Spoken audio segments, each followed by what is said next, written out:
Dernier passage, cette fois sur la sortie de l'euro et de l'Union européenne, c'est Sarah Swalihi, porte-parole de Jean-Luc Mélenchon, qui était l'invité de RFI. Notre plan A, c'est de mettre sur la table de manière très transparente un projet pour la suite de notre avenir dans l'Union européenne. Et si malheureusement, soit l'Europe n'accepte pas nos conditions, soit elle les accepte qu'à moitié, revenir devant le peuple, proposer ce qu'on aura pu réussir à négocier, et ce sera le peuple qui décidera si oui ou non on met en place notre plan B. Ce n'est pas Jean-Luc Mélenchon ou son gouvernement qui décidera de la sortie de l'Union européenne, c'est le peuple et seulement le peuple. Décryptage, Clément Viktorovitch. Là, on est dans une stratégie de négociation.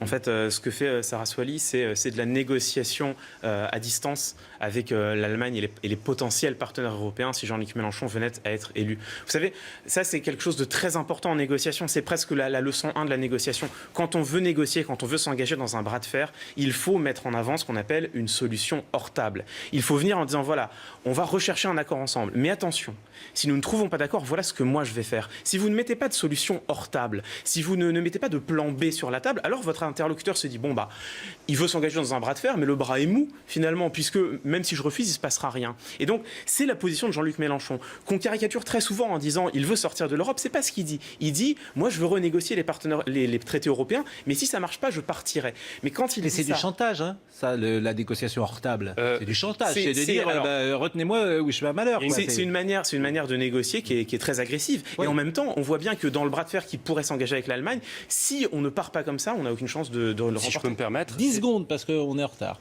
Si je peux me permettre, c'est une façon de faire que la France, en tant que puissance, utilise tous les jours dans un domaine autrement plus grave. La dissuasion nucléaire. La dissuasion nucléaire, c'est quoi ? Plan A, tout se passe bien, vous ne m'agressez pas. Sinon, plan B, je vous envoie la bombe atomique. Est-ce qu'on en déduit ? La France souhaite utiliser l'arme nucléaire ? Non, elle garde ça en réserve si on n'accepte pas ces conditions qui sont « ne m'envahissez pas militairement ». Et le plan A, plan B, c'est le même raisonnement que la dissuasion nucléaire. Alors j'ai une phrase pour vous. Dites-moi. La menace est plus forte que l'exécution.